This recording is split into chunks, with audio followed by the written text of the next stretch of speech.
যখন কোনো মেয়ে স্বামীর সঙ্গে যখন মিলিত হয়ে যায়, স্বামী স্ত্রী যখন ইন্টারকোর্স করে, ইন্টারকোর্স যখন হয়ে গেল, নারী জাতি হলো নেবার জাতি, পুরুষ জাতি হলো দেবার জাতি। রিসিভ করবে নারী আর দিয়ে দেবে হলো পুরুষ। পুরুষ থেকে আগত যে ব্যাকটেরিয়া, যে প্রোটিনগুলো স্ত্রী বহন করে চলে, তার মাথা থেকে পা পর্যন্ত তা বহন হতে থাকে। এই ব্যাকটেরিয়া প্রোটিনগুলো তার শরীরে জমা হয়ে যায়। এই জমাকৃত প্রোটিন ব্যাকটেরিয়া তার শরীর থেকে যেতে 1 মাসে 30% শরীর থেকে বের হয়ে যায়, 2 মাসে 60% চলে যায়, 3 মাসে 90% চলে যায়। 3 মাস 10 দিন যখন চলে যায়, তার শরীর থেকে আগের সাবেক স্বামী, তার স্বামীর সমস্ত প্রোটিনগুলো, ব্যাকটেরিয়াগুলো 3 মাস 10 দিনের ব্যবধানে সমস্ত ব্যাকটেরিয়াগুলো তার শরীর থেকে বের হয়ে যায়। যখন বের হয়ে গেল, অন্য কোনো পুরুষ যখন স্বামী হয়ে তার জীবনে চলে আসবে, সে আর কোনো রোগাক্রান্ত হবে না, যদি 3 মাস যদি সে টাইমটা না যদি সে অতিক্রম করে। পূর্বের আগত স্বামীর শরীর থেকে ব্যাকটেরিয়া প্রোটিনগুলো থাকা অবস্থায় যদি নতুন করে কোনো পুরুষের ব্যাকটেরিয়া প্রোটিন যখন চলে আসবে, ডাবল ব্যাকটেরিয়া ডাবল প্রোটিন, মহারোগাক্রান্ত হয়ে যাবে। বিভিন্ন রোগ তার শরীরে দানা বেঁধে চলবে, সমাজে মহামারী দেখা দেবে, বিভিন্ন রোগ ছড়িয়ে পড়বে। সেই রোগাক্রান্ত হয়ে ব্যক্তি, সমাজ, সব জায়গায় ছড়িয়ে পড়বে, ভাইরাসগুলো ছড়িয়ে পড়বে, সমাজ অবিকল হয়ে পড়বে। এই জন্য আল্লাহ রাব্বুল আলামিন তালাকপ্রাপ্ত নারীকে এট এ টাইম 3 মাস 10 দিন দেরি করতে বলেছেন। কিন্তু প্রশ্ন হলো, বিধবা নারীর জন্য আরো 1 মাস বেশি কেন বলা হলো?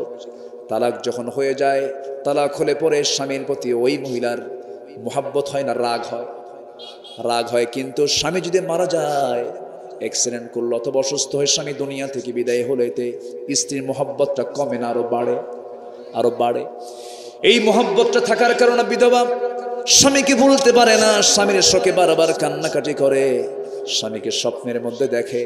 এই যে স্বামীকে বারবার সে লালন করে, এই জন্য তার শরীর থেকে তার আগত স্বামীর ব্যাকটেরিয়া প্রোটিন যেতে আরো 1 মাস সময় বেশি লেগে যায় বলে আল্লাহ তাআলা 4 মাস 10 দিন অপেক্ষা করতে বলেছেন। জোরে কোন সুবহানাল্লাহ। আমার আল্লাহ কত সুন্দর সুষ্ঠু বিধান করে দিয়েছেন। ও মা, আপনার কোনো কাজে, জেনার কাজে অংশগ্রহণ করা যাবে না, গুনার কাজে অংশগ্রহণ করা যাবে না। আল্লাহ তাআলা আপনার জন্য বৈধ সম্পর্ক করে দিয়েছেন। আমার যুবক ভাইদেরকে আমি বলবো, যুবকদেরকে বলবো, যুবকরা ইসলাম মেনে চলবা, নোংরা পথে যাবা না, বদনেশাই যাবা না, এরপরে মাস্টারবেশন করবা না, নোংরামি কোনো পথে যাবা না, স্কুলের বারান্দায় গিয়ে, গার্লস স্কুলের সামনে গিয়ে মেয়েদেরকে বিরক্ত করবে না, মেসেঞ্জার, হোয়াটসঅ্যাপে, ইনবক্সে কোনো প্রকার বাজে কোনো কিছু করবা না, সুন্দর করে সুন্দর জীবন গঠন করবে। আল্লাহ বলছেন, ও যুবক, তুমি যদি তোমার যৌবনকে আমার কাছে ব্যয় করো, আমি তোমাকে আমার আশ্বাস নিবেন ছায় আমি তোমাকে জায়গা দিয়ে দেবো। জোরে বলে সুবহানাল্লাহ। কত বড় অফার আল্লাহ দিচ্ছেন। যুবকের ইবাদতের দাম সবচাইতে কম না সবচাইতে বেশি? বেশি। আমার বন্ধুগণ, এই দুনিয়া ছেড়ে সবাই চলে যাব আমরা, আপনিও যাবেন, আমিও যাব। সবচাইতে বড় পুঁজি হলো ঈমান। ঈমান ধ্বংস হয়ে যায় নেশা করলে পরে, ঈমান ধ্বংস হয়ে যায় জেনা করলে পরে, ঈমান ধ্বংস হয়ে যায় হারাম পথে চলে গেলে পরে। ঈমানদার কখনো হারাম কাজের দিকে জড়াবে না। আল্লাহ তাআলা বলছেন, শোনো, ঈমান যদি ভালো করে আনতে পারো, 1 নাম্বার কার উপরে? আসতে বলবেন না, কার উপরে? নাম্বার 2 হলো রাসূলহি, নবীর উপরে। নবীর প্রতি মোহাব্বত দরকার আছে না নাই? রাসূলকে মোহাব্বত করতে হবে নিজের জীবনের চাইতে, কম না বেশি? আসতে বলুন, কম না বেশি? এই জায়গায় যারা বসে আছেন, আমি সবার কাছে একটা উদাত্ত আহ্বান জানাবো। আজকে বাড়িতে গিয়ে শোয়ার আগ দিয়ে বুকের উপরে হাত রেখে আপনি একটু প্রশ্ন করবেন, আব্দুল্লাহ আমিন, আব্দুর রহমান, আব্দুল মালিক, বুরহানুদ্দিন, তুই বলতো, তুই কি তোর জীবনের চাইতে বেশি রাসূলকে ভালোবাসতে পারছিস নাকি? আপনার মন যদি সায় দিয়ে দেয়, হ্যাঁ, আমার জীবনের চাইতে আমি রাসূলকে বেশি ভালোবাসতে পেরেছি, আল্লাহর কসম, সেই বান্দা কখনো জাহান্নাম যাবে না।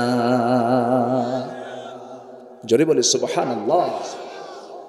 জীবনে কত স্বপ্ন দেখলাম আমরা, কত স্বপ্ন দেখলেন,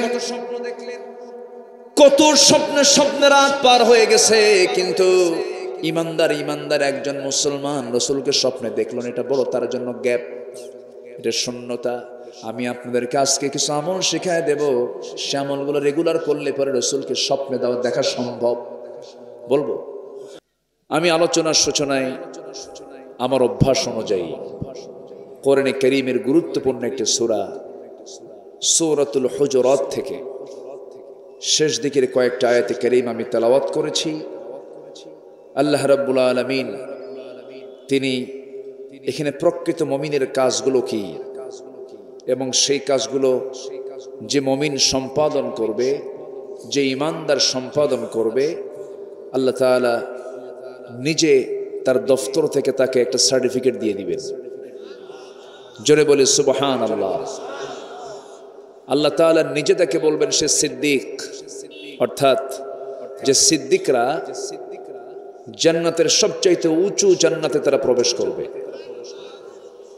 তো সেই আয়াতকে সামনে রেখে কিছু কথা আমি বলতে চাচ্ছি। সাহায্য চাইবো আমরা কার কাছে? আমি বলতে চাইলে কি বলতে পারবো? আপনি শুনতে চাইলে কি শুনতে পারবেন? তৌফিক দিতে হবে কার? সুযোগ দিতে হবে কার? তিনি সুযোগ দিলেই তো পারবো, তাছাড়া কি সম্ভব? এই জন্য সেই মহান রবের প্রতি পূর্ণ ভরসা রেখে আসুন আমরা ধীরে ধীরে সোজা আলোচনার দিকে চলে যাই। ওয়ামা তৌফিকি ইল্লা বিল্লাহ আলাইহি তাওয়াক্কালতু ওয়া ইলাইহি উনীব। সেই মহান রবের প্রতি পূর্ণ ভরসা রাখি, যিনি যার হাতে আমার প্রাণ, যিনি আমাকে চালান, যার ইশারায় মুহূর্তের মধ্যে অস্তিত্বে রূপ নেয়, অস্তিত্ব অনস্তিত্বে রূপ নেয়। জিন্দাকে মৃত্যু করতে পারেন, মৃত্যুকে জিন্দা করতে পারেন। একচ্ছত্র মালিক যিনি, তিনি আমার কে? আর একটু জোরে বলেন, তিনি আমার কে? আল্লাহ তাআলা।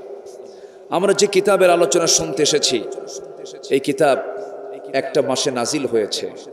সে মাসটা কি চলে গেছে না আসতেছে? মাসের নাম কি বলেন? রমাদান কারীম সামনে আসতেছে। এটা প্রত্যেক বছর আসে, আমরা বারবার ফিরে পাই। এই মাসে মাহে রমজান আমরা ফিরে পাই। কেউ এই রমজানকে বরণ করেছেন জীবনে এখানে 60 বার 70 বার, এমন লোক আছে না নাই? আছে। এরকম করে আমরা বিশাল সময় আমরা অতিক্রম করতে পেরেছি, অতিক্রম করেছি।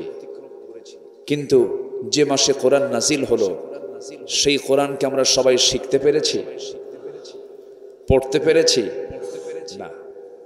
আমি আমার এই হাতে, আমার এমন রেকর্ডও আছে আল্লাহর মেহেরবানি, 5 থেকে 6 বছর একটা শিশু কোরআন মুখস্থ করেছে, আমি তার মাথায় দাস্তারবান্দি দিয়েছি।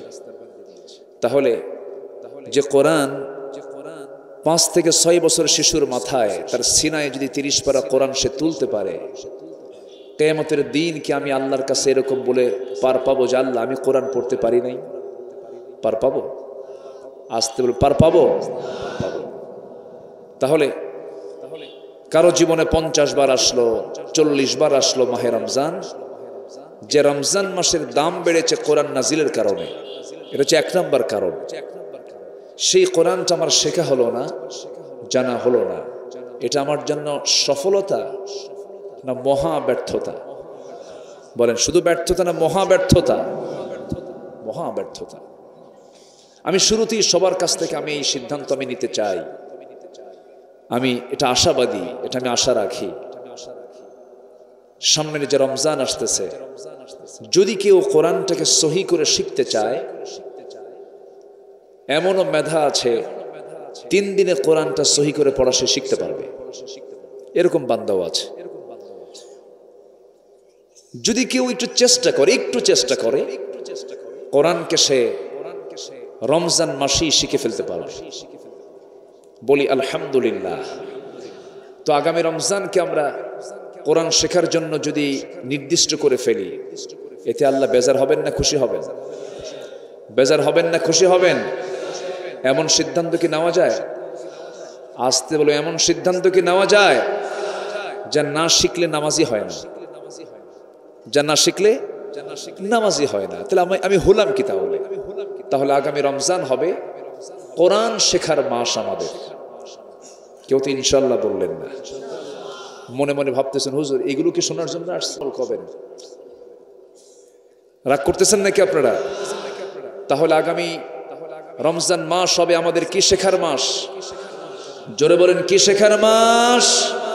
কোরআন শেখার মাস। আচ্ছা রাজি আছেন কারা কারা? একটু হাত তুলতে দেখি, দেখি কারা কারা রাজি আছেন। যারা পারেন তারাও হাত তুলবেন, যারা পারেন না শিখবেন এমন সিদ্ধান্ত নিয়েছেন যারা, হাত তোলেন না। বলেন ইয়া আল্লাহ আমাদেরকে আগামী রমজানে তোমার কালাম কোরআন শেখার, কোরআন পড়ার তৌফিক তুমি আল্লাহ দিয়ে দাও। জোরে বলি আমিন, আরো জোরে আমিন, আরো জোরে আমিন। মনে হয় আমি বড় বিপদে ফেলে দিলাম আপনাদের। বিপদে পড়েন নাই তো? বিপদ না ভাই, আমরা যে কালামটা নিয়ে বসেছি এটা খুব পাওয়ারফুল, খুব পাওয়ারফুল কিতাব এটা। জানেন একদিন এই কোরআন হাসরের ময়দানে যদি আমার বিরুদ্ধে চলে যায়, নবীর সুপারিশও নট অ্যাকসেপ্ট, নবীর সুপারিশও গ্রহণ হবে না। এত শক্তিশালী এই কিতাব। আমার নবীজি হাসরের ময়দানে 4 বার আসবেন। কয়বার? 4 বার। আমার নবীজি হাসরের ময়দানে 4 বার আসবেন। প্রথমবার এসে কিছু বান্দাকে, কিছু উম্মতকে নিয়ে সোজা জান্নাতে চলে যাবেন। সাহাবায়ে কেরাম রাসূলকে প্রশ্ন করলেন। আম্মা জানা এসে একদিন রাসূলকে প্রশ্ন করে বলছেন, ইয়া রাসূলুল্লাহ এতগুলো মানুষের ভিতর থেকে আপনি আপনার পছন্দের উম্মতগুলোকে চিনবেন কেমনে? আমার নবীজি বললেন, ও আমার আয়েশা, দুনিয়ার জিন্দেগিতে অসংখ্য ঘোড়ার মাঝে যে ঘোড়ার মাথার সামনে পাকড়া পাকড়ি কালো সাদা চিহ্ন থাকলে সেই ঘোড়াটা যেমন অসংখ্য ঘোড়ার মাঝে সহজেই চেনা যায়, আমার উম্মতের মধ্যে কিছু উম্মতের চেহারায় কপালে তাদের নূর চমকাতে থাকবে। যে সমস্ত বান্দাগুলো সলিড ভাবে সুন্দরভাবে 5 ওয়াক্ত নামাজ পড়েছিল, ওই সমস্ত বান্দার কপালে নূর চমকাবে। ওই নূর চমকানো মাথাগুলো দেখে দেখে তাদেরকে নিয়ে নিয়ে আমি রাসূল একসঙ্গে জান্নাতে চলে যাব। জোরে বলি সুবহানাল্লাহ। নবীজি আমার দ্বিতীয়বার আসবেন। নবীজি আমার তৃতীয়বার কিছু উম্মতকে সাথে নিয়ে চলে যাবেন। কিন্তু চতুর্থবার যখন তিনি আসবেন, ইল্লা মান হাসাবাহুল কোরআন, কোরআন তার বিরুদ্ধে, তখন কোরআন তার বিরুদ্ধে চলে যাবে। চতুর্থবার যখন আসবে কোরআন বলবে, ও আল্লাহ এই সমস্ত বান্দাগুলোকে তুমি জান্নাত দিচ্ছ কেন, দিতেছো কেন? এই বান্দা দুনিয়ার জিন্দেগিতে আমার আইনকে চায় নাই, কোরআনকে চায় নাই, আমার বিধানকে লঙ্ঘন করেছে। এই সমস্ত বান্দাগুলোকে তুমি আল্লাহ জান্নাত দিতে পারবে না। নবীজি সুপারিশ করবেন কিন্তু কাম হবে না, কোরআন তাদের বিরুদ্ধে রায় দিয়ে দেবে। এই জন্য আমার বন্ধুগণ, আল কোরআন হুজ্জাতুল লাকা ওয়া আলাইকা, এই কিতাবের আমরা পক্ষে থাকতে চাই না বিপক্ষে থাকতে চাই? তাহলে কোরআন আমার কিসে থাকবে? পক্ষে থাকবে। এর বিরুদ্ধে গেলেই বড় বিপদ হয়ে যাবে, চরম বিপদ হয়ে যাবে, চরম বিপদ হয়ে যাবে। কেউ আমাকে রক্ষা করতে পারবে না, কেউ আমাকে জান্নাত নিতে পারবে না। জান্নাত যেতে হলে এই কিতাবের পক্ষে থেকে কোরআনের জন্য কাজ করে যেতে হবে, কোরআনের বিধিবিধানকে মেনে চলতে হবে। এই পৃথিবীতে মহাসত্য বলতে একটা বিধান কি বুঝায়, তার নাম হলো কোরআনে মাজিদ। জোরে কোন সুবহানাল্লাহ। এছাড়া সব ভুয়া, এছাড়া সব কি? ভুয়া। দেখেন না বক্তব্যগুলো দেয় কি মনে হয় আকাশের ফেরেশতা নাজিল হয়েছে, কিন্তু যে বক্তৃতার ভিতরে কোরআন নাই, যে শাসনের মধ্যে কোরআন নাই, যে আইনের ভিতরে কোরআন নাই, যে সমাজে কোরআন নাই, যে পরিবারের কোরআন নাই, সেই সমস্ত জায়গা কখনো রহমতের জায়গা হতে পারে? সোজা কথা, কোরআন আছে যেখানে শান্তি আছে, শান্তি আছে। এ দেশ প্রথম স্বাধীন হয়েছে কোন সালে? না, প্রথম বলেন 1947। এর আগে শাসন করেছিল কারা? ব্রিটিশ। ব্রিটিশ শাসন করেছিল প্রায় 180 বছর। 180 বছর তারা শাসন প্রথমে করতে আসেনি, তারা আসেছিল হলো শাসন করতে না ব্যবসা করতে? ব্যবসা। ব্যবসা করিতে আসিয়া কি করলো? শোষণ করে গেল। শাসন না শোষণ? শোষণ করে গেছে, সব ধুয়ে মুছে সাফ করে নিয়ে চলে গেছে। ইউরোপ বুক উঁচু করে কথা বলতে পারবে না আমাদের উপরে, কারণ তাদের সভ্যতা গড়ে উঠেছে আমার দেশের সম্পদ দিয়া। ঠিক কিনা? ইতিহাস যারা পড়েছে, সেই ব্রিটিশকে আমরা তাড়ালাম, ব্রিটিশ বিরোধী আন্দোলন করেছি আমরা। এই দেশের মানুষ ব্রিটিশ বিরোধী আন্দোলন করে ব্রিটিশদেরকে সরায় দিল। ভারত স্বাধীন হলো, পাকিস্তান স্বাধীন হলো 14 আগস্ট 15 আগস্ট 1947। স্বাধীন হলাম আমরা, কিন্তু স্বাধীন হয়ে কি আমরা শান্তিতে আছি? শান্তিতে ছিলাম? বলেন শান্তিতে ছিলাম? আবার স্বাধীনতার ডাক আসলো, 71-এ স্বাধীন হলাম। আজকে 2024 সাল, আজকে 2024 সাল, স্বাধীনতার 53 বছর চলছে। কিন্তু আমরা কি পেলাম? আমরা কি পেয়েছি বলেন? আজকে আমার দেশের মুসলমান নামাজ পড়ে না। জাহান্নামে যাওয়ার 1 নম্বর কারণ হলো কি? ছেড়ে দেওয়া। কোন নেতা কি নামাজের কথা বলে? আসতে বলে। এই মাহফিলে বক্তা ছাড়া আর কোরআনের যারা কথা বলে, এই দায়ী ছাড়া আমার দেশের কোন নেতারা কি নামাজের কথা বলে? বলে না তো। তাহলে যে নেতা আপনাকে জাহান্নামে যাবার 1 নম্বর কারণ নামাজের ব্যাপারে সতর্ক করে না, সেই নেতা বুঝি কিয়ামতের দিন খুব কাজে আসবে, আমাদের কাজে আসবে। তারা কি সেই দিন আমার জন্য নিরাপদ না বিপদ? নিরাপদ না বিপদ? বিপদ। অতএব যে নেতৃত্বে নামাজ নেই, যে নেতৃত্বে কোরআন নেই, যে নেতৃত্বে ইসলাম নেই, সেই নেতৃত্ব আমাদের মানা আর যাবে না। সব দেখা শেষ। আগামী দেশ হলো কোরআনের দেশ। রাজি আছেন কারা কারা? হাত উঁচু করে দেখান মুসলমান।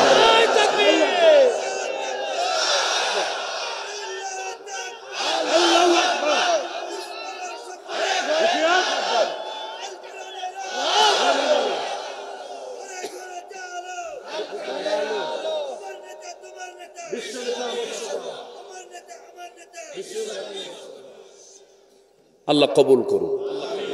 জোরে বলি আমিন, আরো জোরে আমিন। তাহলে আমরা শিখে নিলাম, সিদ্ধান্ত নিলাম দুটা। রমজান আসবে, কি শিখে নেব বলেন? মনে থাকবে তো? আমি কিন্তু দায়িত্ব দিয়ে যাচ্ছি, মানে আমার ওয়াজটা শুধু শুনলেন ভুলে যাবেন তা না। ওয়াজ শোনার উদ্দেশ্য কি? আমল না করেন, আমল করা, আমল করা। তাহলে কোরআন আমরা শিখে নেব। জোরে বলি ইনশাআল্লাহ। নাম্বার 2, আমরা জাহান্নাম থেকে বাঁচার জন্য 1 নাম্বার যে কাজ, সেটা কি করা? নামাজ পড়া। যে নেতা নামাজ পড়ে না, ওই নেতার ধারও ধারি না আমরা। রাজি আস? মনে থাকবে তো সবার? কারণ ইয়াউমা নাদউ কুল্লা উনাসিম বিইমামিহিম, কিয়ামতের দিন প্রত্যেক ব্যক্তিকে তার নেতা সহ ডাকা হবে। ভয়ঙ্কর ব্যাপার কিন্তু, এবং মারামারি লাগবে সেদিন। রাগের ঠেলায় কর্মী বলবে, আল্লাহ শোনো, যা হইছে হইছে, আকাম তো করেই আসছে। মানসি তো নেতার কথা, তো আমাদের তো শাস্তি দিবাই তুমি, তো আমাদের যা দিবা তার ডাবল এই নেতারে দাও। কথা বলছেন? সেদিন মারামারি লাগবে। অতএব সেই দিনে এমন পরিস্থিতি হোক, আমরা কি চাই? আসতে বলবেন না, চাই। সম্পর্ক কেমন গড়তে হবে? বাড়ির বউকে বলতে হবে, বউ আমার, এই যে সম্পর্ক দুনিয়াতে গড়েছি, জান্নাতে একসঙ্গে আমরা থাকবো। এমন ভাবে প্ল্যান সাজাতে হবে। ছেলে মেয়েকে ডাকতে হবে, ছেলে মেয়ে বাবারা শোনো, একই ছাদের নিচে অবস্থান করে আমরা দুনিয়া থেকে যখন বিদায় নেব, জান্নাত আশা করি, জান্নাতের মধ্যে আমরা সবাই মিলে একসঙ্গে থাকবো। সুবহানাল্লাহ বলবেন না? এইভাবে মেয়েকে বুঝাবেন, মেয়েকে বলবেন, মা তুমি পর্দায় থাকবা না, আমি দায়ুস হয়ে যাব, আমি জাহান্নামের অধিবাসী হয়ে যাব। মা তুমি কি আমাকে জাহান্নাম দিতে চাও নাকি? না, তুমি পর্দা করো, তুমি বেপর্দায় থাকবে, আমি তোমার বাবা দায়ুস হয়ে যাব। তুমি আমার ছেলে, তুমি বেয়াড়া হয়ে যাবে, কিয়ামতের দিন আল্লাহ তাআলা আমাকে ধরে ফেলবেন, তোমার জন্য আমি জাহান্নামে যাই, তুমি চাও নাকি? বাবা না, নামাজটা পড়ো। আমার বন্ধুগণ, যে নেতাকে মানতে যাব, সেই নেতার দিকে আগে ভাবতে হবে। আমি যখন মরে যাব, এই নেতা যদি পৃথিবীতে বেঁচে থাকেন, এই নেতাই আমার জানাজা পড়াবেন। কি ঠিক কিনা বলেন? এই নেতাই আমাকে মানতে হবে। কিন্তু আপনার নেতা যদি শ্রী রামাচন্দ্র দাস হয়, নামাজ পড়াবে কেমনে? রাগ করতেছেন? রাগ করতেছেন? আমার নবীজি শুধু তিনি সমাজের নেতা ছিলেন না, শুধু একটা গ্রুপের নেতা তিনি ছিলেন না, দেশও চালিয়েছেন, সবকিছুর নেতৃত্ব দিয়েছেন। সাহাবীরা দুনিয়া থেকে বিদায় নিয়েছেন নবীর জীবদ্দশায়। বদর যুদ্ধে 14 জন সাহাবী, উহুদ যুদ্ধে 70 জন সাহাবী সংগ্রাম করতে গেছেন, জিহাদ করতে গেছেন, শাহাদাত বরণ করেছেন। শহীদদের জানাজার নামাজের দায়িত্ব পালন করেছেন মুহাম্মদ সাল্লাল্লাহু আলাইহি ওয়াসাল্লাম। এমন দল আপনি করতে গেলেন, দল করতে গিয়ে মরে গেলেন। নেতা তো উজুই পারে না, উজু করতে পারে না, জানাজা পড়াবে কেমনে? কি বিপদ না নিরাপদ? বিপদ না নিরাপদ? একটু কান লাগাবেন, মনোযোগ দিয়ে শুনবেন সবাই। আমার নবীজি বদর যুদ্ধের সব সাহাবীর জানাজার নেতৃত্ব দিয়েছেন, উহুদ যুদ্ধের সব সাহাবীর জানাজার নেতৃত্ব দিয়েছেন। আমার নবীজি সাহাবায়ে কেরামকে নিজ হাতে কবরস্থ করেছেন। একজন সাহাবী তিনি ইসলাম কবুল করলেন।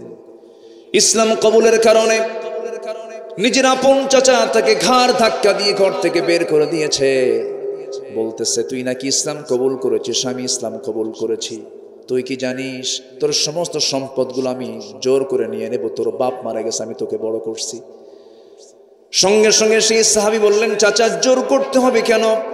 আমি যে ঈমান নামক দৌলত পেয়েছি, তার কাছে এই সম্পদগুলো কিছু না।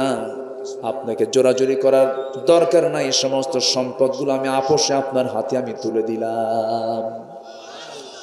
চাচা খেপে গিয়ে রেগে গিয়ে গায়ের জামাটাও খুলে নিয়েছে, পরনের লুঙ্গিটা পর্যন্ত খুলে তাকে উলঙ্গ করে ঘর থেকে বের করে দিয়েছে, বিবস্ত্র করে। সাহাবীটা শীতের কাল, এমন সময় মার দরজায় গিয়ে নক করে বলছে, মা শোনো, আমার চাচা আমার কাছ থেকে সমস্ত সম্পদ শুধু নিয়ে নেয় না, আমার পরনের লুঙ্গিটা পর্যন্ত খুলে নিয়েছে। ও আমার মা, দেখো তো ছোট্ট একটা চাদর আছে কিনা, কোনো কাপড় আছে কিনা, আমার সতরটা কোনো মতো আমি ঢেকে ফেলি। কোনো মতো সতরটা ঢাকলেন, সতরটা ঢেকে ফেলি। মাকে লক্ষ্য করে বলছেন, ও আমার মা, আমি এখন কোথাও থাকবো না, আমি চলে যাচ্ছি মদিনার দিকে, নবীর দরবারের দিকে আমি রওনা দিলাম। ওই সাহাবীর বাড়ি হলো মক্কা মদিনার ঠিক মাঝখান বরাবর তার বাড়ি। পায়ে হেঁটে রওনা দিয়েছেন, শূন্য দেহে রওনা দিয়েছেন, নগ্ন দেহে রওনা দিয়েছেন, কোনো মতো সতরটা ঢেকেছেন। নবীর দরবারে গিয়ে পৌঁছে গেলেন যে সময়, ফজরের একটু পর পর দরজায় গিয়ে কড়া নাড়তেছেন এই মজলুম সাহাবী, পরিবার কর্তৃক জুলুমের শিকার হয়েছেন।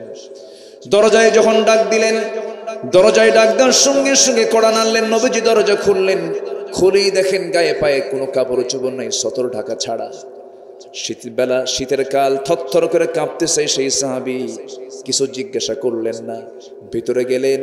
নবীর ব্যবহৃত বরকতি নিজের গায়ের দুটা জুব্বা তিনি হাতের মধ্যে করে নিয়ে এসে বললেন, ও আমার প্রিয় সাহাবী, এই দুইটা জুব্বা আমি তোমার হাদিয়া দিলাম।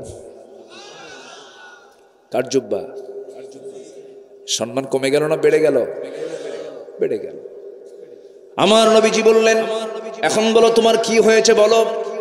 হুজুর, ইসলাম কবুল করেছি, আমাকে বাড়ি থেকে বের করে দিয়েছে, সব সম্পত্তিগুলো নিয়ে নিয়েছে, আমার কোনো দুঃখ নাই, কারণ পৃথিবীর সব দরবার ছাড়বো, কিন্তু নবীর দরবার আমি ছাড়বো না। সব নেতৃত্বকে মাইনাস করে ফেলবো, কিন্তু নবীর নেতৃত্বকে মাইনাস করতে পারবো না। এই কথা বলার সঙ্গে সঙ্গে রাসূল বললেন, ও আমার সাহাবী রে, তোর মনের চাওয়াটা কি বল। সাহাবী বলছেন, ইয়া রাসূলুল্লাহ, আপনি আমার জন্য যে দোয়াটা করবেন আমি তাতেই খুশি হয়ে যাব। রাসূল তার জন্য দোয়া করে দিচ্ছেন, আল্লাহ এই সাহাবী বড় মাজলুম, এই সাহাবীর রক্ত, এই সাহাবীর জানমাল তুমি কাফের বেঈমানদের জন্য হারাম করে দাও। এই কথা শোনার সঙ্গে সঙ্গে আব্দুল্লাহ বলে ফেলছেন, ইয়া রাসূলুল্লাহ, ইয়া হাবিবাল্লাহ, আমার মন বারবার চায় আমি যুদ্ধে অংশগ্রহণ করে রক্তাক্ত হয়ে আমি দুনিয়া থেকে শহীদের মর্যাদা নিয়ে দুনিয়া থেকে বিদায় হয়ে যাই। আপনি আমার জন্য এমন উল্টা দোয়া করেন, আমি তো শহীদ হব না। রাসূল বলছেন, আব্দুল্লাহ রে, আমি তোর জন্য উল্টা দোয়া করি না, সোজা দোয়াই করেছি। ইসলাম গ্রহণ করতে বড় কষ্ট হয়েছে তোর, এই জন্য আমি দোয়াটা করলাম। তবে ইম্মা তাআলা ফিরাশিহি, তোর মরণ যদি বিছানাও হয়ে যায় তুই শহীদের দরজা পেয়ে যাবি রে। জোরে কোন সুবহানাল্লাহ। আমার নবীজি এই সাহাবীকে পাঠিয়ে দিলেন। যে সকল সাহাবীগুলো আমার নবীর ঘরের পাশে তারা অবস্থান করতে, হালে সুফার সদস্য যারা ছিল তাদের মাঝে পাঠিয়ে দিলেন। সেই সাহাবী যখন কোরআন তেলাওয়াত করতেন, চিৎকার মেরে মেরে কোরআন পড়তেন। সাহাবীরা বিরক্ত হয়ে বলতেন, ইয়া রাসূলুল্লাহ, নতুন একজন সাহাবী আসছে, তার চিৎকার আওয়াজ আমরা বিরক্ত। রাসূল বললেন, শোনো, যে সাহাবী চিৎকার করে কোরআন তেলাওয়াত করছে তার তেলাওয়াতে বাধা দিও না, কারণ ইসলাম গ্রহণ করতে গিয়ে তাকে টোটাল দুনিয়া বিক্রি করতে হয়েছে। দুনিয়া বিক্রি করে সে ইসলামকে গ্রহণ করে নিয়েছে। সে চিৎকার করে কোরআন পড়ুক, বাধা দিও না। আমার নবীজি মদিনার মসজিদ থেকে কোন এক যুদ্ধে বের হলেন, যুদ্ধ শেষ করে ফিরে আসতেছেন, হঠাৎ করে নবীর কানে সংবাদ চলে আসলো, হুজুর আপনার সেই প্রিয় সাহাবী আব্দুল্লাহ প্রচন্ড সুস্থ। রাসূল বলেন, ভালো করে খেদমত করো। 3 দিন পর বলা হলো, হুজুর আব্দুল্লাহ তোর পৃথিবীতে বেঁচে নাই। নবীজি কেঁদে ফেললেন, চোখে পানি চলে আসলো। রাসূল বললেন, ও আমার সাহাবীরা, আমার আব্দুল্লাহ জুলবাসাদাইনের জন্য তোমরা সুন্দর করে গোসলের ব্যবস্থা করে ফেলো। জানাজা কেউ পড়াবে না, আমি রাসূল নিজে তার জানাজার দায়িত্ব গ্রহণ করে নিলাম। জোরে কান সুবহানাল্লাহ। নেতা কাকে বলে দেখেন, নেতা তো এমন হতে হবে। আমার নবীজি সঙ্গে সঙ্গে বললেন, জানাজার আয়োজন করো। জানাজার আয়োজন করা হলো। রাসূল জানাজা শেষ করলেন। এবার পরে বলছেন, সাহাবীরা, আমার আব্দুল্লাহর কবরটা কোথায় খনন করেছো? হুজুর ওই যে পাহাড়ের 2 চিপার মাঝখানে। রাসূল বলছেন, আমাকে নিয়ে যাও। তোমরা কেউ আব্দুল্লাহর লাশকে দাফন করতে পারবে না, আমি নিজে আব্দুল্লাহর লাশকে নিজে হাতে দাফন করে দেব। জোরে বলি সুবহানাল্লাহ। যে নেতা আপনার দাফন করার ইলম রাখবে, যে নেতা আপনার জানাজা নামাজ পড়াতে পারবে, যে নেতা কিয়ামতের দিন আপনার জন্য জান্নাতের নেতৃত্ব দিতে পারবে, সেই নেতাই হবে আমার নেতা। ঠিক কি না? সম্পর্ক করব দুনিয়ার জন্য না আখিরাতের জন্য? আলোচনা চালাই। কোনো সমস্যা, কোনো অসুবিধা? জোরে বলি ইনশাআল্লাহ। আমার ভাইরা, নবীজি আমার কবরের সামনে গিয়ে দাঁড়ালেন। কবরের সামনে গিয়ে দাঁড়ায়া সাহাবে কেরামকে বললেন, সাহাবীরা কেউ তোমরা ভিতরে ঢুকবে না, কবরে নামবে না, আমি রাসূল নিজে নামবো কবরে। রাসূল কবরে নামলেন। কবরে নেমে কাদা কাদা কণ্ঠে রাসূল কাঁদতেছেন, চোখের কোনা বেয়ে বেয়ে টপ টপ করে পানি পড়ে। নবজির বরকতি 2টা হাত সামনে গায়ে দিয়ে বলছেন, সাহাবীরা, আমার প্রিয় সাহাবী আব্দুল্লাহ লাশটা তোমরা আমার হাতের মধ্যে তুলে দাও। লাশটা তুলে দেওয়া হলো। নবীজি তার লাশটা ধরলেন, বলছেন, আমার আবু বকর আমার ডানে নামো, আমার ওমর আমার বামে নামো, তুমি মাথা ধরো, ওমর তুমি তার পা ধরো। নবীজি বুকের সাইডটা, পিঠের সাইডটা ধরে নিয়া কবরে শোয়া দিয়া বুকের উপরে হাতটা রেখে আকাশের দিকে তাকায় নখ উঁচু করে বলছে, আসমানের মালিক আল্লাহ, এই আব্দুল্লাহ দিন গ্রহণ করতে নিয়ে দুনিয়া বিক্রি করে দিয়েছে। এই আব্দুল্লাহ দিন গ্রহণ করতে নিয়ে সব কিছু মাইনাস করে দিয়েছে আল্লাহ। আমি এর মৃত্যু এই সময় পর্যন্ত আমি এই সাহাবীর প্রতি সন্তুষ্ট, তুমি আল্লাহ রাজি হয়ে যাও, সন্তুষ্ট হয়ে যাও। এমন দোয়া যখন রাসূল করতেছিলেন, পাশে দাঁড়িয়ে থাকে একজন সাহাবী সাদ বিন আবি ওয়াক্কাস চিৎকার মেরে বলছেন, আল্লাহ আজকে আমি যদি জীবন্ত সাদ বিন আবি ওয়াক্কাস না হয়ে আমি যদি মরা সাদ বিন আবি ওয়াক্কাস হতাম, আব্দুল্লাহর জায়গায় যদি আমি লাশ হতাম, আমার জীবনটা বড় ধন্য হয়ে যেত। জোরে বলে সুবহানাল্লাহ। সেই নেতৃত্বের দিকে যেতে হবে যে নেতৃত্ব আমার আখিরাত পর্যন্ত কাজে লাগবে। আসতে বলবেন না, জোরে বলুন ঠিক কিনা? অনেক তো কথা আছে, তেলাওয়াত করেছি যেখান থেকে সেখানের দিকে আস্তে আস্তে চলে যাই। আমরা সার্টিফিকেট নেব দুনিয়ার কোনো কারো কাছ থেকে না, আল্লাহর কাছ থেকে। আমাদের মূল সার্টিফিকেট নিতে হবে কার কাছ থেকে? আল্লাহ যদি আমাকে বলেন ইমানদার, এটাই সত্য, ঠিক কিনা? আল্লাহ যদি আমাকে বলেন আমি সিদ্দিক, এটাই সত্য। তাছাড়া পৃথিবীর কারো কথা সত্য হতে পারে? আসেন আল্লাহ আমার ব্যাপারে কি বলতে চান। আল্লাহ বলছেন, বান্দা আমি আমার দফতর থেকে আমি তোমাকে সার্টিফিকেট দিয়ে দেব, চারিত্রিক সনদ দেব, যে চারিত্রিক সনদ তোমার হাতে পেয়ে গেলে তুমি ইজিলি জান্নাতে চলে যাবে। জোরে বলেন সুবহানাল্লাহ। ফেরেশতারা তোমাকে সম্বোধন করবে, তোমাকে সম্বর্ধনা দিয়ে জান্নাতের দিকে নিয়ে যাবে। এমন দিন সবার সামনে আছে না নাই? আসতে বলবেন না, আছে না নাই? সূরাতুল হুজুরাত থেকে আমি তেলাওয়াত করেছি। সূরাতুল হুজুরাত। হুজুরাত হলো এমন একটা সূরা যে সূরাটা হলো একটা আদবের সূরা। শিষ্টাচার, আদব, আখলাক এটা সুন্দর করার জন্য এই দেশের সমস্ত শিক্ষা সিলেবাসে এটা বাধ্যতামূলক দেওয়া দরকার ছিল, কিন্তু তা কি আছে?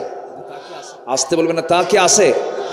আচ্ছা বলেন তো, কলেজ ইউনিভার্সিটির ছাত্র যারা, তারা শিক্ষক তাদেরকে শাসন করে না ছাত্র শিক্ষককে শাসন করে?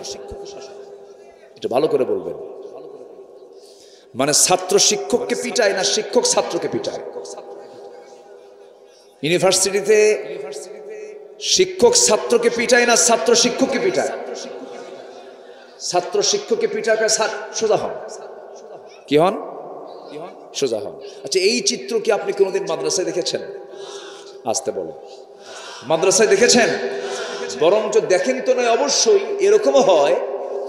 আমার কাছে একটা নালিশ আসলো একদিন। একজন এসে বলতেছে, হুজুর আমি শখ করে ছেলেটাকে মাদ্রাসায় দিছিলাম, কিন্তু মাদ্রাসার ওস্তাদ তাকে এমন মারা মারছে লুঙ্গি খুলে গেছে। তো বললাম লুঙ্গি খুলছে, মারতে মারতে লুঙ্গি খুলে গেল, জুব্বা কি ছিল? কে জুব্বা ছিল? কে জুব্বা থাকলে তো সমস্যা নাই নাকি? জুব্বা থাকলে কি সতর চলে গেছে?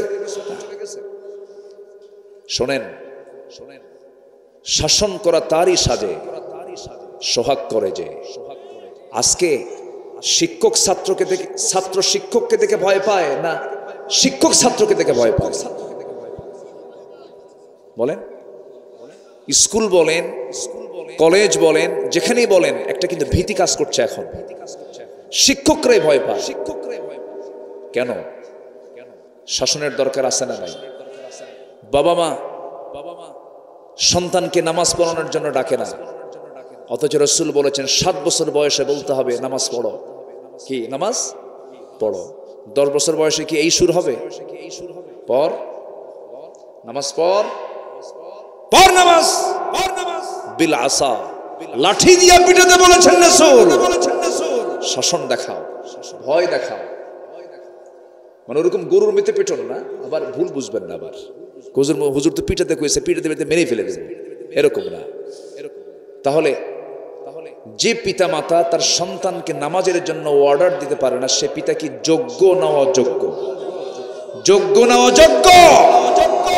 ফজরের সময় যে পিতা মাতা তার সন্তানকে জেগে তুলতে পারে না, যে পিতা মাতা 10 বছরের সন্তানকে, যে পিতা মাতা ফজরের সময় জেগে তুলতে পারে না, সে অযোগ্য পিতা, অযোগ্য মাতা। তাহলে সন্তানকে দোষ দিবেন? শুধু সন্তানকে দোষ দিলে হবে না, বাপ মারও দোষ আছে না নাই? জোরে বলেন, আছে না নাই? সম্মানিত ভাইয়েরা, মাদ্রাসায় কিছু দ্বীনি শিক্ষার চর্চা চলছে। এর মাঝে বিভিন্ন ষড়যন্ত্র আছে। কেন ঢুকানো হবে ট্রান্সজেন্ডার? কেন ঢুকানো হবে ওই সমস্ত সামাজিক বিজ্ঞান বইয়ের ভিতরে?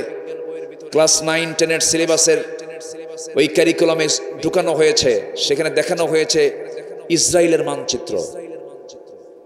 বলেন তো, ইসরায়েল বৈধ না ফিলিস্তিন বৈধ? বৈধ রাষ্ট্র কোনটা বলেন? আমাদের বন্ধুকে বলেন। ইসরায়েল হলো ভাড়াটিয়া। ইসরায়েল কি বলেন? ভাড়াটিয়া। বাড়িতে উঠে যদি বাড়ি দখল করে সেটা কি বৈধ না অবৈধ? অবৈধ। সেই ইসরায়েলের মানচিত্র আজকে বই দেখানো হচ্ছে, ফিলিস্তিন সেখানে নাই। এই সমস্ত বদমাইশির পিছনে যারা মদত যোগাচ্ছেন, সম্মানিত বন্ধুগণ, এই দেশ শহীদ তিতুর দেশ, খানজাহানের দেশ, শাহজালালের দেশ, শাহপরানের দেশ, শাহ সুলতান বলখির দেশ, শাহ মাকদুমের দেশ। এই দেশে কোরআন সুন্নাহ বিরোধী কোন ষড়যন্ত্র কেউ করে টিকতে পারবে না। মুসলমান টিকতে পারবে না। যুবকরা সজাগ হয়ে যাও। ইসলাম বিরোধী কোন ষড়যন্ত্র যদি আমার বাপও করতে আসে, আমি তাকে ছাড়বো না। রাজি আছেন না সবাই? আমার ঈমান আগে না অন্য কিছু আগে? আগে কি বলেন? আগে কি?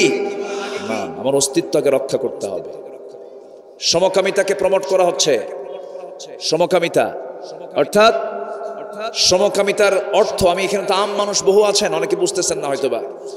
সমকামিতা হচ্ছে হোমোসেক্স, অর্থাৎ একজন পুরুষ একজন পুরুষকে বিয়ে করবে, একজন নারীতে আসক্ত হয়ে যাবে। আচ্ছা বলেন তো, এই সম্পর্ক, এই রিলেশনে কোনোদিন বাচ্চা হওয়ার সম্ভাবনা আছে? তাহলে এটার সম্পর্ক কি? যা কুত্তার মধ্যেও নাই। কুত্তাও বোঝে না, এই অকামগুলো কুত্তাও পারে না। তাহলে আল্লাহ যে গালি দিছে, উলাইকা কাল আনআম বাল হুম আদাল, এরা কুত্তার চেয়েও জঘন্য। এই গালি কি আমার না আল্লাহর? এই গালি কে দিয়েছেন? অতএব গালি যদি দোষ হয় তোমাদের কাছে, এই দোষ তোমরা দিয়ে ফেলতেছে আল্লাহকে। আমার আল্লাহ বলেছেন এরা হলো চতুষ্পদ জন্তু, তার চেয়ে জঘন্য। সমকামিতা। ব্রিটেনের প্রধানমন্ত্রী ঋষি সোনাক তিনি বলেছেন, a man is a man, a woman is a woman, that's just a common sense। ভালো। একজন ব্রিটেনের প্রধানমন্ত্রী, একটা পাওয়ারফুল দেশের প্রধানমন্ত্রী, সে বলে ফেললো একটা পুরুষ একটা পুরুষ, একটা নারী একটা নারী। এটা বোঝার জন্য বুদ্ধিজীবী হওয়া লাগে না, কমন সেন্সই যথেষ্ট। যে সম্পর্কের ভিত্তি, যে সম্পর্কের মধ্য দিয়ে প্রজন্ম আসবে না, মানব সম্পদ পৃথিবীতে আসবে না, আল্লাহর গোলাম পয়দা হবে না, সেই সম্পর্ক কখনো বৈধ হতে পারে না। কষ্ট পাচ্ছেন আপনারা? ভয়ঙ্কর ষড়যন্ত্রের কবলে আমরা পড়ে আছি। কিন্তু আপনি আজ কথা বলবেন না, কালকে আপনি বিপদে পড়বেন। বিপদ থেকে কেউ রেহাই পাবেন না। অতএব এক একজন এক একটা বাংলাদেশ হতে হবে। এক একজন একটা কি হতে হবে? বাংলাদেশ হতে হবে। আমি জেগে উঠবো, বাংলাদেশ জেগে উঠবে। আমরা সকল অন্যায়ের বিরুদ্ধে মোকাবেলা করব। জোরে বলি ইনশাআল্লাহ, আরো জোরে বলি ইনশাআল্লাহ। কিন্তু পুঁজি হলো ঈমান। পুঁজি কি বলেন? ঈমান। এই ঈমান পুঁজি নিয়ে সামনের দিকে এগোতে হবে আমার ভাইয়েরা। একটু কান লাগাবেন, মনোযোগ দিয়ে শুনবেন। আল্লাহ রাব্বুল আলামিন তিনি নিজে বলছেন, বান্দারে কিছু কাজ তোমাকে করতে হবে, যে কাজগুলো করলে আমার দফতর থেকে আমি তোমাকে চারিত্রিক সনদ বুঝায় দেব। আমার দফতর থেকে চারিত্রিক সনদ যদি পেয়ে যাও, জান্নাতে যেতে তোমাকে কেউ বাধা দেবে না।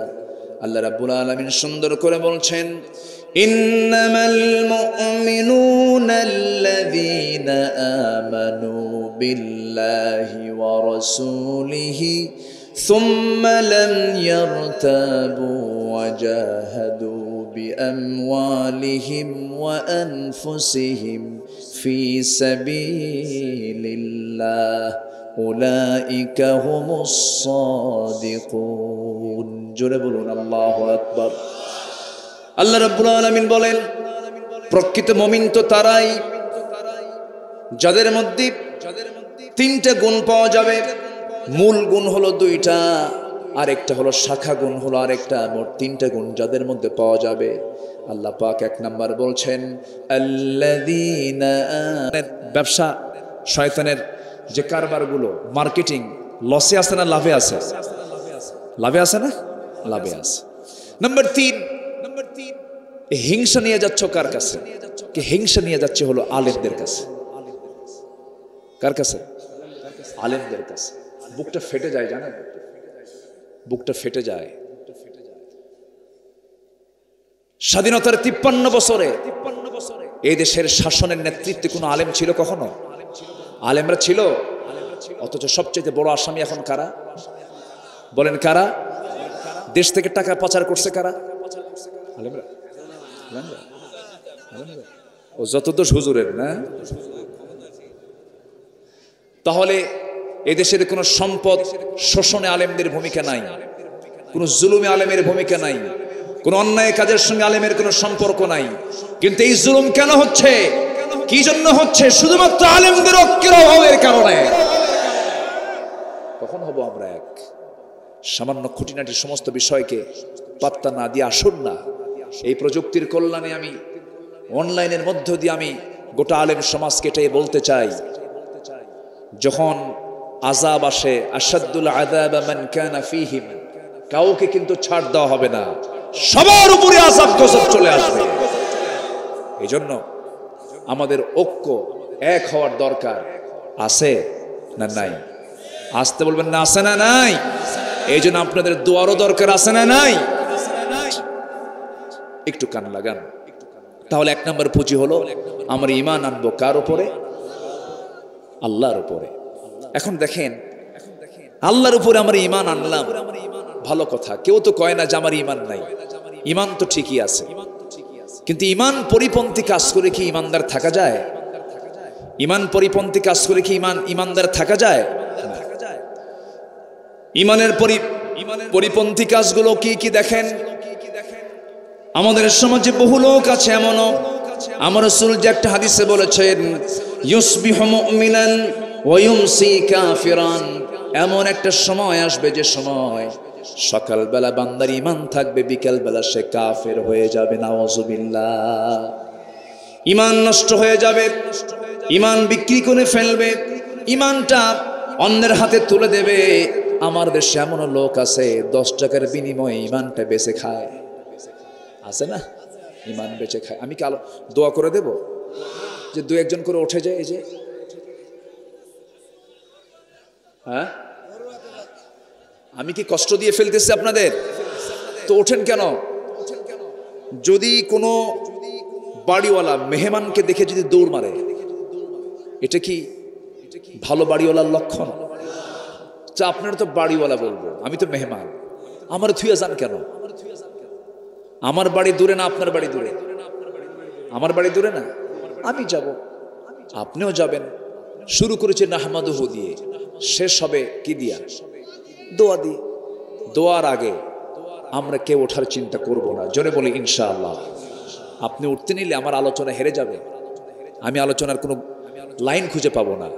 তো আপনার কারণে যদি আমার আলোচনার ব্যাঘাত হয়, তাহলে এটা কি শৃঙ্খলা ভঙ্গ নয়? শৃঙ্খলা ভঙ্গ নয়? আর এখানে ফেরেশতা আছে না নাই? আল্লাহ না করুন যদি ফেরেশতা যদি শৃঙ্খলা ভঙ্গের অভিযোগে যদি একটা মামলা দিয়ে দেয় আল্লাহর আদালতে। আমার দেশে মামলা হচ্ছে না, কি ভঙ্গের অভিযোগ? হ্যাঁ, শৃঙ্খলা ভঙ্গের অভিযোগ। থামেন, শৃঙ্খলা ভঙ্গের অভিযোগ। এরপরে উস্কানিমূলক নাশকতা আছে না নাই? আচ্ছা বলেন তো, এই মাহফিলে কোনো নাশকতা আছে? কোনো সিল্লি আছে? এখানে আছে কান্না, এখানে আছে হৃদয়ের কিছু খোরাক। অথচ এই মাহফিলকে দেখে অনেকে ভয় পায়। মাহফিলকে দেখে, কোরআনকে দেখে তারাই ভয় পায় যারা কোরআনের ধারে বসে থাকে না। আমরা কোরআনকে নিয়ে থাকবো। জোরে বলি ইনশাআল্লাহ, জোরে বলি ইনশাআল্লাহ। একটু কান লাগাবেন। ঈমান আনবো কার উপরে? আল্লাহ কি ছোট না বড়? আল্লাহ আছেন কোথায় বলেন তো? বলেন। সব জায়গায় না এক জায়গায়? না, সব জায়গায় তার এলেম আছে, সব জায়গায় তার এলেম আছে, কিন্তু আছেন তিনি, তার নির্দিষ্ট আসন আছে না নাই? সেটা হলো ডানে বামে নিচে না উপরে? উপরে কই? আরশে আজিম তার নাম, সেটা হলো 7টা আকাশের উপরে। জোরে কান সুবহানাল্লাহ। কয় আকাশের উপরে? আর রহমানু আলাল আরশিস তাওয়া। আরশে আজিমের উপরে তার কি বলে? 7টা আকাশের উপরে তার আরশে আজিম, সে জায়গায় তিনি আছেন। তাহলে আল্লাহ আমার কত কাছের দেখেন। আমার কিন্তু দিন শেষে কেউ আপন না। বলেন তো, পৃথিবীতে আপনজন কি বলতে কেউ আছে? একমাত্র আপনজন কিন্তু বুঝায় একমাত্র কাকে? যিনি সব সময় থাকবেন আমার সাথে, তিনি আমার কে? অথচ তার আরশে আজিমটা কত দূর। আল্লাহ তাআলা এত দূরে আছেন, কিন্তু আল্লাহ আমাকে সর্বক্ষণ মনিটরিং করছেন, সেই জায়গা থেকে সব তিনি দেখছেন। আমার বন্ধুগণ একটু কান লাগাবেন, আমার আল্লাহর সেই অ্যাড্রেসটা জানা দরকার। আল্লাহ কত মহান, আল্লাহ কত বড়। আমরা যেখানে বসে আছি ঠিক এই জায়গা থেকে আমরা যদি সূর্যের দিকে তাকাই, দেখতে মনে হয় প্লেটের মতো, কিন্তু সূর্য কি প্লেটের মতো না? সূর্য অনেক বড়, সূর্য অনেক বড়। এই পৃথিবী থেকে সূর্যটা এত বড় যে সূর্যের সমান যদি এই পৃথিবী করতে হয়, তাহলে এই পৃথিবীতে 13 লক্ষ পৃথিবী লাগবে। 13 লক্ষ পৃথিবী এক জায়গায় যোগ করলে পরে একটা সূর্যের সমান হয়ে যায়। এত বড় সূর্য, 13 লক্ষ পৃথিবীর সমান একটা সূর্য। এই সূর্যের চাইতে আবার ওই যে তারকাগুলো দেখতে পায় না তেরে বেলা জোনাকির মতো মিটিমিটি করে জ্বলে, ওই তারকাগুলো এত বড়। বেটেল জুইস নামে একটা তারকা আছে, সেই তারকাটা সূর্যের চাইতে 33 কোটি গুণ বড়। আবার ওই বেটেল জুইস তারকাগুলো আল্লাহ রাব্বুল আলামিন একটা দুইটা দেন নাই, অসংখ্য তারকা মহাশূন্য আল্লাহ রাব্বুল আলামিন ঝুলায় রেখেছেন, অসংখ্য তারকা রেখে দিয়েছেন। সেই তারকা, মানুষ চাঁদের দেশে গেছে, মানুষ মঙ্গল গ্রহে চলে গেছে, কিন্তু মানুষ তো তারকার দেশে যেতে পারে নাই। মনে মনে যদি চিন্তা করে তারকার দেশ দেখতে যাব, অসম্ভব হয়ে যাবে। তবে হ্যাঁ, যদি কোনো বান্দা যেতেই চায়, বিমান চলবে না, রকেট, বিমান চলবে না, হেলিকপ্টার চলবে না, তবে রকেট জাতীয় নভোযানে যদি কেউ চড়ে যেতে চায়, পৃথিবীর লেটেস্ট একটা নভোযান হলো অ্যাপোলো 11, যার ঘন্টার গতি হলো 39,000 কিলোমিটার। 39,000 কিলোমিটার বেগে যদি কেউ ওই নভোযানে চড়ে যদি পৃথিবীর সবচেয়ে নিকটবর্তী তারকার দেশ প্রক্সিমা সেন্ট্রাই যদি কেউ যেতে চায়, যেতে হলে তার সময় লেগে যাবে মাত্র 1,15,000 বছর। যাবেন কারা কারা? হাত তোলেন, বলেন। আচ্ছা, আমার আলোচনা কি বিরক্ত হচ্ছেন আপনারা? তাহলে বলেন তো, এই মহাশূন্যের মাঝে আমি মানুষ কি এমন? বলেন তো, বলেন তো, কিছু হয়েছি? কিছু হয়েছে আমরা? বলেন তো। একটা তারকা সূর্যের চাইতে 33 কোটি গুণ বড়, আর ওই সূর্য পৃথিবী থেকে 13 লক্ষ গুণ বড়।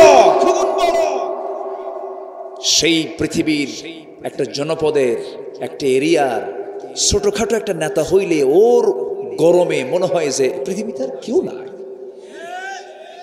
কে আছে না? নয়, মুষ্টি পাকলি ভাববেন না যে এখান থেকে হাই স্কুল সরে গেছে। হ্যাঁ, এই যে মুষ্টি পাকলাম, হাই স্কুল নাই। আসলে কি হাই স্কুল নাই? আছে। এত সস্তা ভাববেন না। ফেরাউনকে আল্লাহ তাআলা কিন্তু দিয়েছিলেন সুযোগ, কিন্তু খাইয়া ফেলাইছেন আল্লাহ। পানিতে চুবান নাই, পানিতে চুবান নাই, চুবাইয়া দিয়েছেন। সে আল্লাহ আছেন না নাই? সে আল্লাহ আছেন না নাই? আমরা শুধু সারা জীবন মরা ফেরাউনের ইতিহাস শুনেছি, শুধু শুনেছি মরা ফেরাউনদের কথা, কিন্তু ফেরাউন তো আসলটা মরেই গেছে। কিন্তু তাজা ফেরাউন আছে না নাই? তাজা ফেরাউনরা আছে না নাই?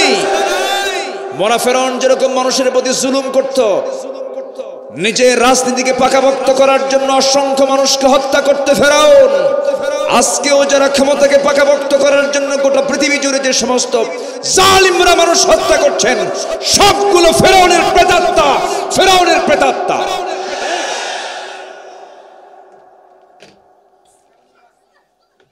হ্যাঁ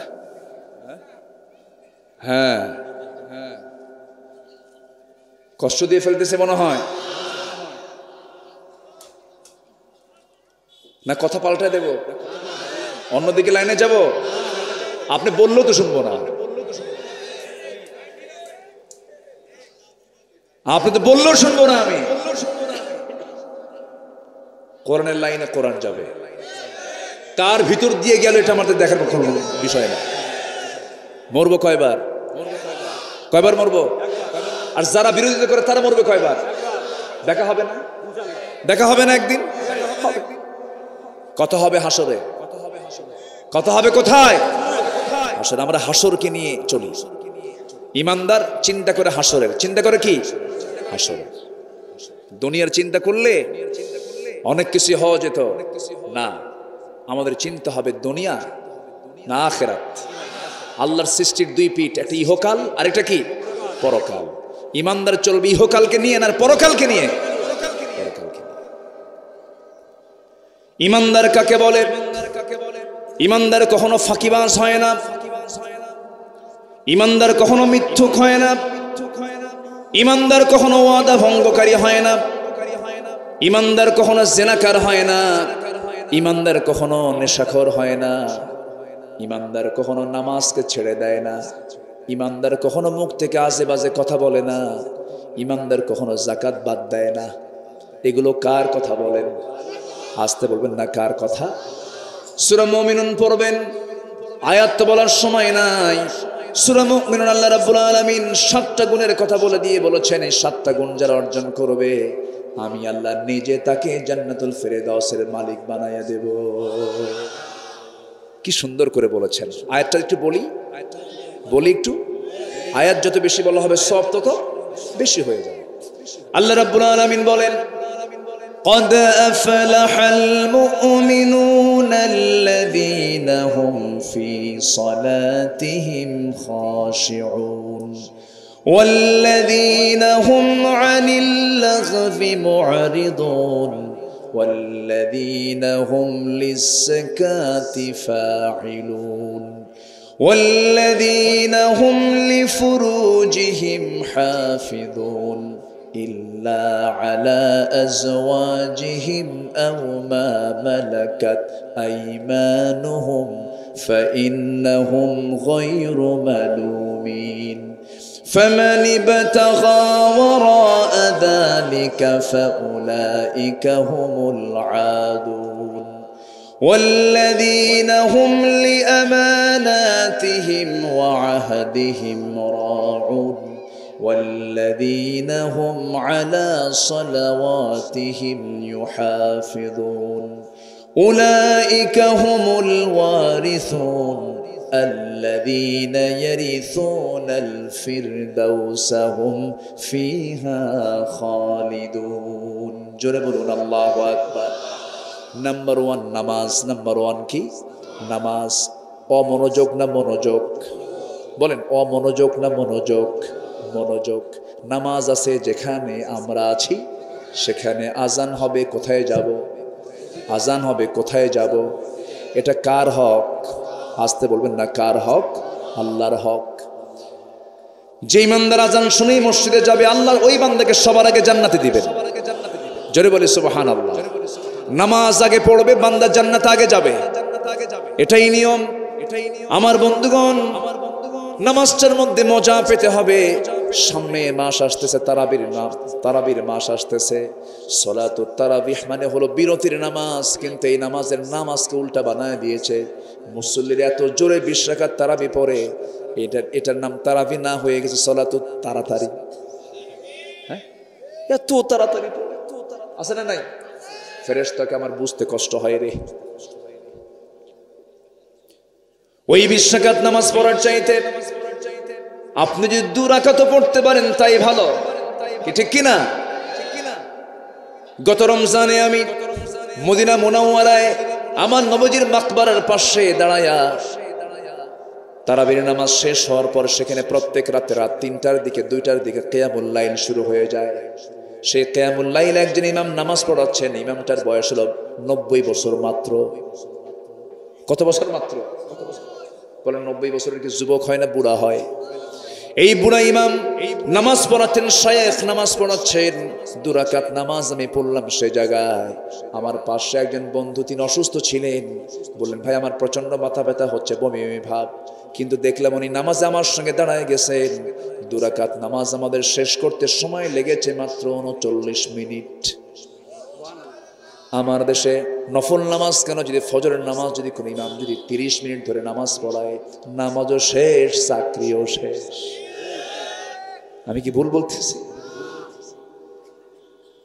নামাজ তো মজা করে পড়তে হবে, নামাজ তো আস্তে আস্তে পড়তে হবে, খুশু খুশুর সাথে পড়তে হবে, মনোযোগ দিয়ে পড়তে হবে, নামাজের মধ্যে মজা পেতে হবে। যে নামাজি নামাজ পড়তে এসে তাড়াহুড়ো করে মজা পায় না, যে ইমানদার মাহফিলের আলোচনা শুনতে সে ছটফট করে, সে আলোচনার মধ্যে মজা পায় না, ঠিক কিনা? কোরআনের মজা কি সবাই পায় নাকি? মজা পেতে হলে ইমান দুর্বল দরকার না মজবুত দরকার? মজবুত দরকার। নামাজের মধ্যে দাঁড়িয়ে যদি মনে হয় কখন নামাজ শেষ করব, কখন নামাজ শেষ করব, কখন নামাজ শেষ করব, মানে ওর মধ্যে নামাজের মধ্যে কোনো মনোযোগ। কিন্তু নামাজি যখন নামাজে দাঁড়ায়, প্রকৃত নামাজি সে বলে আরো পড়ি, আরো পড়ি। আহা, তুমি আল্লাহ আমাকে দেখতেছ। আমার বন্ধুগণ, 2 জন মুজাহিদকে রাসূল জাতুর রেকায় আমার নবীজি তাবুর ভিতরে বিশ্রামে চলে গেলেন। বললেন, ও আমার 2 জন সাহাবী আব্বাদ আম্মার, তোমরা আমাকে পাহারার জন্য রাত্রিবেলা দাঁড়িয়ে যাও, সীমান্ত পাহারা দাও। আব্বাদ এবং আম্মার 2 জন তরবারি নিয়ে দাঁড়ায় গেলেন, তীর নিয়ে দাঁড়ায় গেলেন, শত্রুদের গতিবিধি লক্ষ্য করছিলেন। হঠাৎ করে আম্মার বলছেন, ভাই আব্বাদ, আমার তো চোখে ঘুম চাপতেছে, আমি একটু ঘুমালাম, তুমি পাহারা দাও। ঠিক আছে, তুমি ঘুমাও। সাইয়েদনা আব্বাদ তিনি দাঁড়িয়ে দাঁড়িয়ে পাহারার মধ্যে চিন্তা করলেন, তাহাজ্জুদের সময় খামাকা দাঁড়ায় থেকে লাভ কি? সত্য তো দেখি না, ওযু বানায় নামাজ পড়ি। ওযু বানায় নামাজে দাঁড়ায় গেছেন, নামাজ শুরু করে দিয়েছেন। প্রথম রাকাতে যখন তেলাওয়াত করতেছিলেন, হঠাৎ করে শত্রু তাকে টার্গেট করে ফেলেছে। তিনি তো নামাজের মধ্যেই আছেন, একটা তীর এসে তার ডান পায়ে লেগে গেল, ফিঙ্কি দিয়ে রক্ত পড়া শুরু হয়ে গেছে। সাহাবী নামাজ ছাড়ে না, ওই অবস্থায় তিনি রুকু করলেন, সিজদা দিলেন, আবার তিনি নামাজে দাঁড়ায় গেলেন।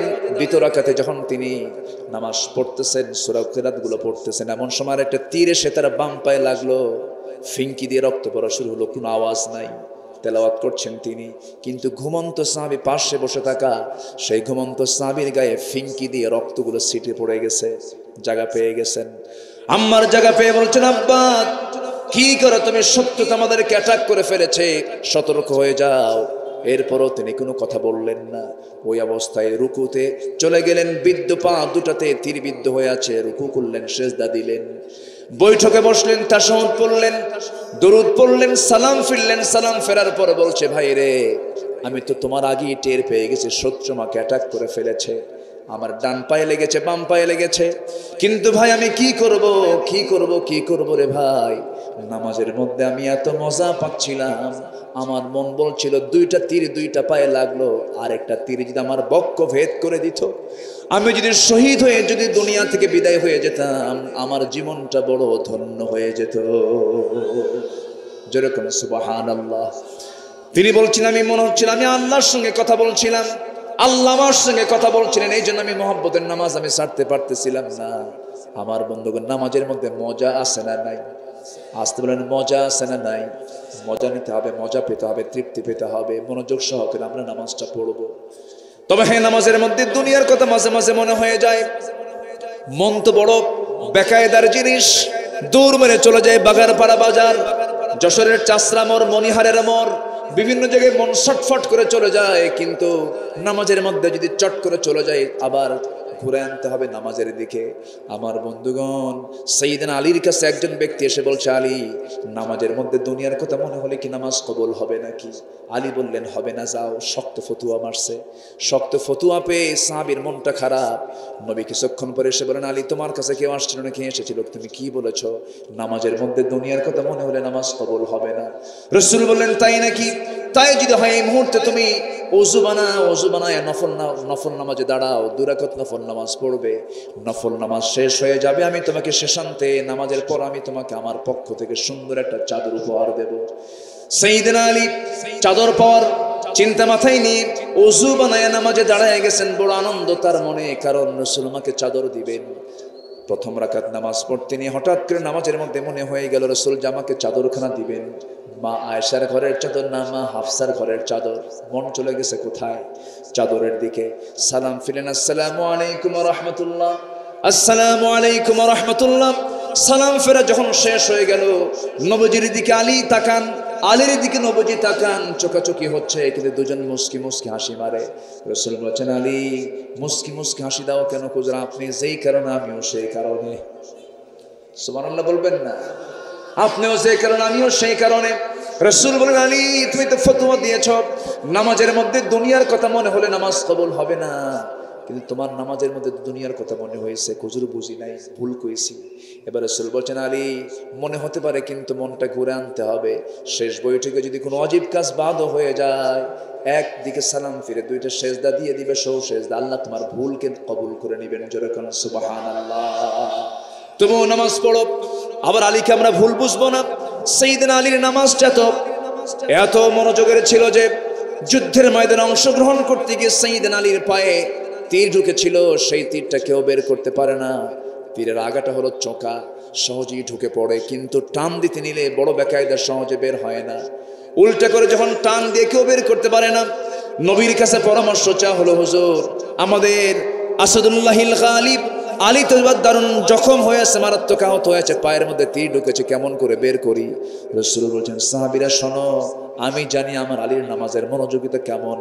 আমার আলী যখন নামাজে দাঁড়িয়ে যাবে, নামাজের মধ্যেই তোমরা তার পা থেকে টান মেরে তীরটা বের করে নিবা। সুবহানাল্লাহ বলবেন না? আর একটু জোরে বলেন সুবহানাল্লাহ। নামাজের মধ্যে একটি ইমাম সাহেব তেলাওয়াত দেরি করলে পরে পিছন থেকে লোকমা দেয়, আছে না? মানে গলা ঝাড়ি দিয়ে বলে, হুজুর কাম তো আপনার নাই, আমার তো কাম আছে, শেষ করেন। আমি কি ভুল বলতেছি? সবার পরে আসে জুমার দিন, সবার পরে আসে বলে, হুজুরের কাম নাই, এতক্ষণ ধরে খুতবা দেওয়া লাগে। মানে শয়তান যে কয়, এটা শয়তান দেখতে ওইরকম। এরকম কিছু শয়তান আছে না নাই? আসে সবার পরে আর ঘড়ি দেখে সবার আগে। হুজুর কি কোনো কাম টাম নাই? আমাদের কাম আছে তো। বেকুব এগুলো, বেকুব। যারা ইমামকে ঘড়ি দেখায়, খুতবা দিচ্ছেন খতিব, ওনার সামনে ঘড়ি আছে, 10 মিনিট একটু কম বেশি হতেই পারে। আমি যাকে ইমাম মনে করছি, যার পেছনে আমি শ্রেষ্ঠ ইবাদত নামাজ পড়ছি, আমি কেমন করে তার সামনে উঁচু গলায় কথা বলবো? আছে না? আছে কিনা বলেন? একটা গল্প মনে পড়লো আমার। এক বেচারির শয়তান দেখার খুব শখ। কি দেখার খুব শখ? তো হুজুরকে বলছে, হুজুর একটু শয়তান দেখবো। তো হুজুর আবার মজা করে কইছে, শয়তান সেই যে সবার পরে মসজিদে আসে আর সবার আগে মসজিদ থেকে বের হয়। কি কথা কি বুঝতেছেন? সবার পরে আসে আর কি সবার আগে বের হয়।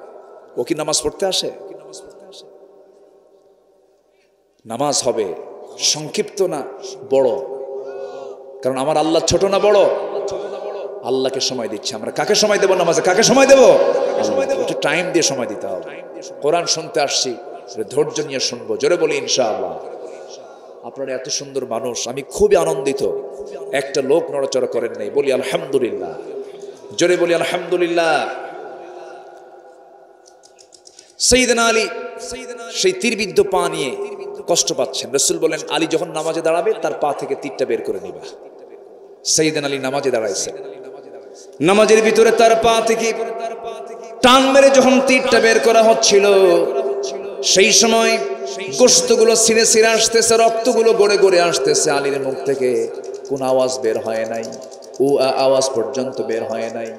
নামাজ শেষ হওয়ার পর তিনি বললেন, ও আমার ভাইয়েরা, যেই বিদ্ধ তীর নিয়া আমি খুব কষ্ট অনুভব করছিলাম, যন্ত্রণার সেই তীর আমার পায়ের মধ্যে তো দেখি না সেই তীরটা কি হয়েছে। সঙ্গে সঙ্গে সবাই বলছে, আলী নবীর পরামর্শ নিয়ে তোমার পা থেকে আমরা নামাজের মধ্যে টান মেরে তীরটা বের করে নিয়েছি। আলী বলেন, আল্লাহর কসম করে বলে, তোমরা আমার পা থেকে কখন তীরটা টান মেরে বের করেছো আমি বিন্দু পরিমাণ কোনো টের পাই নাই। যেরকম সুবহানাল্লাহ। ভয় ছিল কার? মনোযোগ ছিল কার দিকে? আল্লাহর দিকে। আমার ভাইয়েরা, আল্লাহ রাব্বুল আলামিন বলছেন বান্দারে ঈমানটা ভালো করে আনো, ঈমানদার নামাজি হবে। আচ্ছা না ঠিক আছে বলবো, কয়টা বিষয়ে বলি, বহু বিষয় তো আছে, একটা বিষয়ে কথা বলতে বলা হলো, দেখা যাক বলবো। বিয়ে শাদী তো এখন লাগে না, তো বিয়ে শাদী কি আর লাগে এখন তার বিয়ে শাদী লাগে না। এখন বিয়ে সহজ না জেনা সহজ? জেনাই সহজ। তো বিয়ে করো খামাকা দায়িত্ব, তো ওর বাজার করো, ওর কাপড় চোপড় কিনে দাও, কি দরকার? অন্যের বউ আছে, আরেকজন চালাবে, আমি মাঝখানে মাঝে মাঝে যাই একটু ডিউটি মেরে আসবো। নাউজুবিল্লাহ কবেন না? যেরকম নাউজুবিল্লাহ। এই সমস্ত শিক্ষাগুলো শিখাই হলো ভারতীয় চ্যানেল। এই ভারতীয় জি বাংলা, জি প্লাস গুলো দেশের নারী সমাজকে শেষ করে দিয়ে ফেলেছে। বলবো বলবো, সব আছে তো, আমার মাথায় আছে, বলবো, জোরে বলি ইনশাআল্লাহ। একটু বসেন। মদ খাওয়া কি কি আরাম? জোরে। মদের দোকান যশোর জেলায় নাই তো? আছে? আচ্ছা, ও আচ্ছা, সুদ কি আছে? সুদ, আচ্ছা, সুদখোর নামাজি, সুদখোর হাজি। তাহলে হাজি কি হাজি না বললে মন খারাপ করে? তাহলে যে হাজি সুদ খায় তার নামটা বলা দরকার আলহাজ, সুদখোর। কি আজকের থেকে এটা মাথায় রাখবেন, যারা সুদ খায় হজ করে আসছে, ওর নাম কোথাও লিখলে লিখে দিবেন আলহাজ, বিশিষ্ট সুদখোর। ও কি লিখতে দিবে? যে সুদ খায় সে কি লিখতে দিবে? ও নিজেও জানে এটা ওয়াকাম, ও নিজেও জানে। সম্মানিত ভাইয়েরা, আজকে এমন কোন পাপ নাই যে পাপ আজকে সমাজে উপস্থিত নাই, সবই আছে। আপনি কি চান? আমার দেশে এমন কোন আকাম কুকাম নাই যা নাই। গোটা পৃথিবীতে মদ বিক্রির পরিমাণ বছরে কত জানেন? 1600 বিলিয়ন ডলার।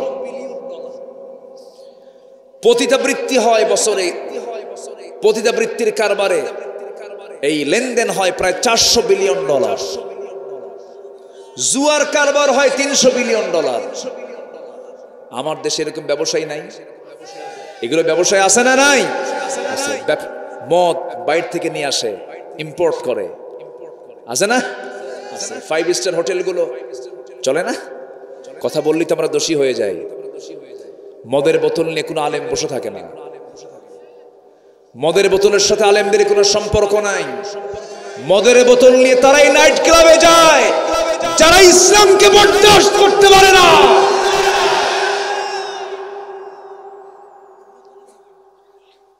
সম্মানিত ভাইয়েরা, সম্মানিত বন্ধুগণ, একজন বলতেছে কি জানেন? কে যেন বললো এখানে, কোন এক আলেম মনে বলেছেন আমাকে, যে কে যেন এক যুক্তি দিছে এক নাস্তিক, যে জেনা করা যদি দোষ হয়, নারী পুরুষ বিয়ার আগে যদি সম্পর্ক করা যদি দোষ হয়, বিয়ার পরে তো ওই কামই হয়, তাহলে বিয়ার পরে দোষ হবে না কেন? দেখছেন ওই শয়তানরা কি করা দরকার বলেন? আরেকজন বলতেছে যে অজু করতে হয় কেন? অজু ভঙ্গ হয়ে গেলে। অজু ভঙ্গ হয় কেন? পেশাব করলে পরে। কে পেশাবও পানি, অজুর পানিও পানি। দেখছেন এগুলো রে কোনো কথা না কইয়া উল্টা দিকে 2 পা তুলে ঝুলাইয়া পিটানো দরকার। আল্লাহর আইন নিয়ে মস্করা করো, আছে না নাই? আচ্ছা, এগুলো বদমাইশ। এগুলো আল্লাহ যেগুলো হারাম করেছেন তার মধ্যে কল্যাণ আছে নাকি? কল্যাণ আছে না? আল্লাহ যেগুলো হারাম করেছেন তার মধ্যে কোনো কল্যাণ নাই। আল্লাহ যেগুলো হালাল করেছেন তার মধ্যে কি আছে? কল্যাণ আছে। আচ্ছা, মেয়েদেরকে তালাক দিলে, আচ্ছা তালাক দেয় কে? স্বামী না স্ত্রী? ভালো করে কোন তালাকের অধিকার কার? বলেন তালাকের অধিকার কার? এই ডিপার্টমেন্ট বইয়ের না তো? স্বামী দেবে তালাক। আর বিয়ের সময় অনুমতি নেবে, আগে অনুমতি দেবে কে? স্ত্রী দেবে। মহিলা পক্ষ আগে দেবে। বিয়ের সময় মেয়ের রাইটস, আর তালাকের সময় স্বামীকে আল্লাহ তাআলা বলেছেন তুমি তালাক দেবে। এই তালাকের রাইটস যদি মেয়েদেরকে পাইকারি হারে দেওয়া হতো, সকাল বিকেলে যে কয়টা তালাক হতো আল্লাহ জানে। কারণ মেয়েরা কত কম কয় না বেশি কয়? আস্তে কম কয় না বেশি কয়? পুরুষ কথা বলে 2000 শব্দ, মেয়েরা কথা বলে 3000 5000 শব্দ। কয় হাজার বেশি হলো? 3000-এ বেশি। বেগুন কিনছেন ভুল কইরা, পোকা বেগুন, বাড়িতে নিয়ে গেছেন টের পান নাই, বটিতে কুর্তি নিয়ে যদি দেখে একবার পোকা বেগুন, ওই পোকা বেগুনের তফসির হবে একটানা 3 ঘন্টা। কি ঠিক? মেয়েরা একটু কথা বেশি বলে, তো এই কথা যারা বেশি বলে তাদের হাতে যদি এই তালাকের আইন দিয়ে থন, তাহলে তালাক আপনি খাবেন না সকাল বিকাল? উপায় নাই তো। কঠিন ব্যাপার। আবার মেয়েরা যে কথা বেশি বলে দরকারও আছে। বাচ্চা লালন পালন করে কে? বাবা না মা? মারা সন্তান লালন পালন করতে গেলে কথা কম লাগে না বেশি লাগে? বেশি লাগে। ছোট বাচ্চা তো, বাবা এটা করিস না, বাবা খা, বাবা খা, বাবা থাম, কান্দিস না, ও বাবা, কত কথা আমার মা বলতেছে, কোনো বিরক্তি নাই, একদম ঘন্টার পরে ঘন্টা জিকির করে যাচ্ছে। আপনি পারবেন? পারবেন আপনি? পুরুষের কোলে যদি সন্তান তুলে দিয়ে বলা হয় তুমি 1 ঘন্টা একটু দেখো, বাপ বলবে বাবা থামো, বাবা থামো, বাবা থামো, কি কথা বলেন? মানে কি শুধু কি থাম কইছে না আসারও মারছে? শেষ। এই জন্য আল্লাহ তাআলা সবাইকে সবকিছু দেন নাই। মেয়েদের দায়িত্ব হলো বাচ্চা থামানো, ওদের দায়িত্ব সমাজ থামানো নয়। এই সমাজ দেখবে, পুরুষ সমাজ দেখবে কারা? পুরুষ। সিনিয়র কে, পুরুষ না মহিলা? এই সিনিয়র কে কোন তো? আদম সিনিয়র না হাওয়া সিনিয়র? সিনিয়র কে? আদম। তাহলে পুরুষ হলো সিনিয়র, জুনিয়র কে? মহিলা। মহিলা হলো সিনিয়র নাকি জুনিয়র? মহিলা জুনিয়র আর পুরুষ সিনিয়র। আচ্ছা, এখন কি হয়ে গেছে? সিনিয়র কে? আর সিনিয়র হয়ে গেছে কি? সিনিয়র হয়ে গেছে হলো মহিলা, আর জুনিয়র হয়ে গেছে হলো পুরুষ। কথা বুঝতেছেন না আপনারা? বুঝে নেন। আসেন দোয়া করি, আলোচনা চালাবো। জোরে বলে ইনশাআল্লাহ। আমার দিকে তাকান। নামাজ কি সবাই পড়বো 5 ওয়াক্ত? প্রথমে দায়িত্ব দিয়েছে আগামী রমজান মাস হবে কি শেখার মাস। নামাজ পড়বেন সবাই 5 ওয়াক্ত। একটু কারা কারা হাত তুলে দেখান। জোরে বলি ইয়া আল্লাহ, আমাদেরকে 5 ওয়াক্ত সালাত আদায় করার তৌফিক তুমি আল্লাহ দিয়া দাও। জোরে বলি আমিন। হাত নামান। আচ্ছা, তালাক দিলে পরে মেয়েদের, শোনেন কথাগুলো শুনতে হবে, একটু মনোযোগ দিয়ে শোনেন। এই ওয়াজগুলো সচরাচর সবাই করে না। তালাক যদি দেওয়া হয়, সেই তালাক প্রাপ্ত নারী অন্য কোনো স্বামী যদি গ্রহণ করতে চায়, যেদিন তালাক হয়েছে তার পরের দিন কি বিয়ে হওয়া সম্ভব হবে? জায়েজ হবে? কি হয়ে যাবে? হারাম। বিয়ে হবে না, হবে না বিয়ে। তাকে অবশ্যই 3 মাস 10 থেকে 12 দিন তাকে অপেক্ষা করতে। অল মুতাল্লাকাতু ইয়াতারাব্বাসনা বিআনফুসিহিন্না সালাসাতা কুরু। এখানে আলেম ওলামা আছেন। তাহলে এই যে তাকে ওয়েট করতে হচ্ছে, এখন তার ওয়েট করবে কখন? অন্যের বউ থাকতে আরেকজনের সঙ্গে পালায় দৌড় মারছে, আছে না নাই? তাহলে ওখানে কি মাসলা দিবেন?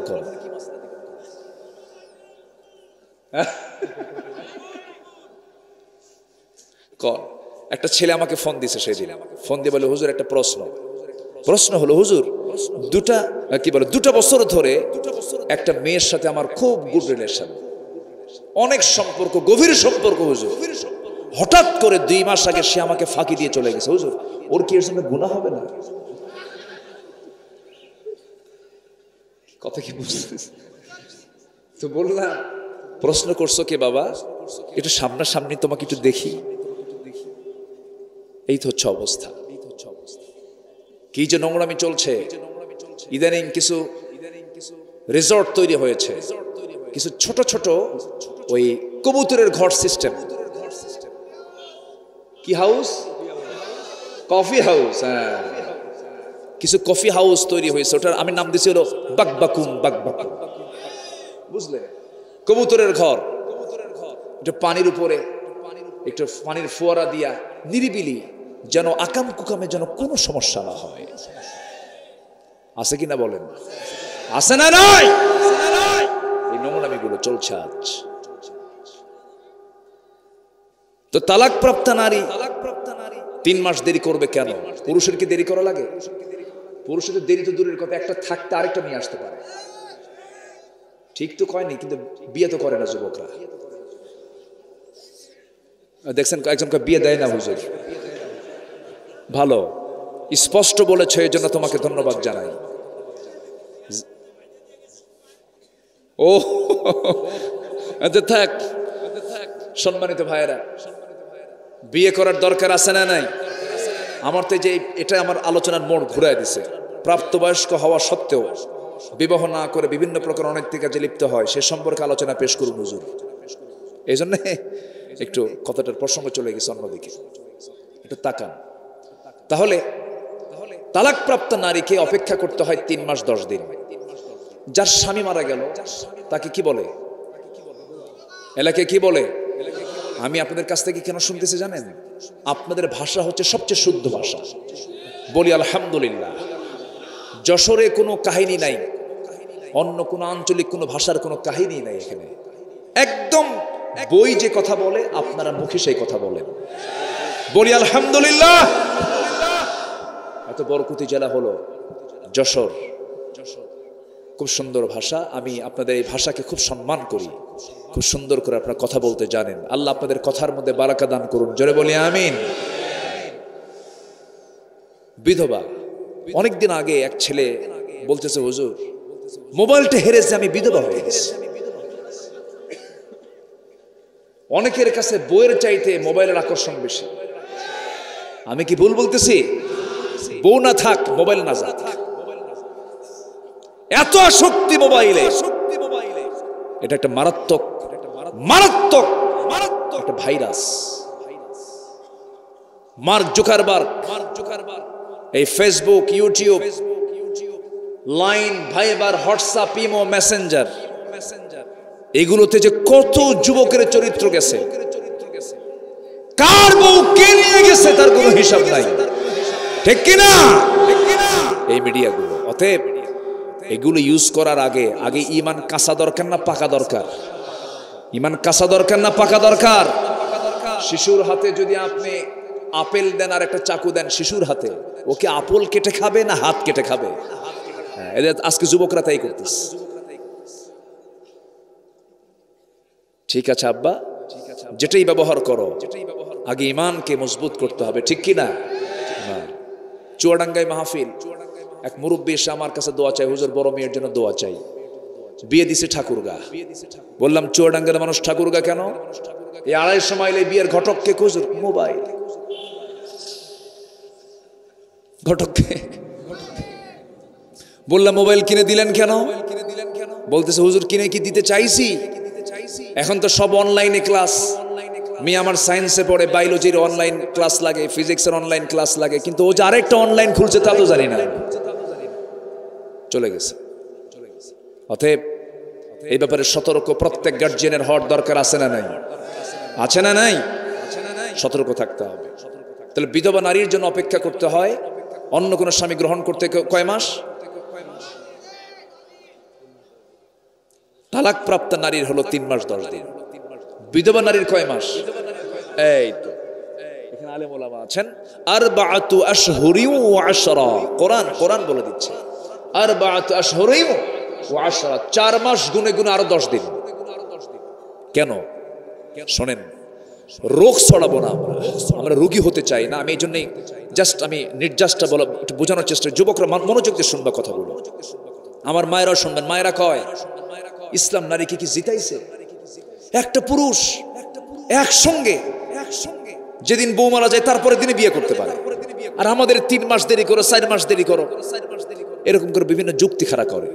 কিন্তু বিষয়টা একটু ভাবেন, দেখেন, হ্যাঁ নাসরিন টাসরিন তো আছেই। আচ্ছা আমার ভাইয়েরা এই জাতীয় প্রশ্ন করে, কিন্তু দেখেন বিষয়টা, পশ্চিমা একজন ডাক্তার চিকিৎসক এটা নিয়ে গবেষণা করেছেন, দুটো আয়াতকে নিয়ে গবেষণা করে তিনি কি দেখেছেন, যখন কোনো মেয়ে স্বামীর সঙ্গে যখন মিলিত হয়ে যায়, স্বামী স্ত্রী যখন ইন্টারকোর্স করে, ইন্টারকোর্স যখন হয়ে গেল, নারী জাতি হলো নেবার জাতি, পুরুষ জাতি হলো দেবার জাতি। রিসিভ করবে নারী আর দিয়ে দেবে হলো পুরুষ। পুরুষ থেকে আগত যে ব্যাকটেরিয়া, যে প্রোটিনগুলো স্ত্রী বহন করে চলে, তার মাথা থেকে পা পর্যন্ত তা বহন হতে থাকে। এই ব্যাকটেরিয়া প্রোটিনগুলো তার শরীরে জমা হয়ে যায়।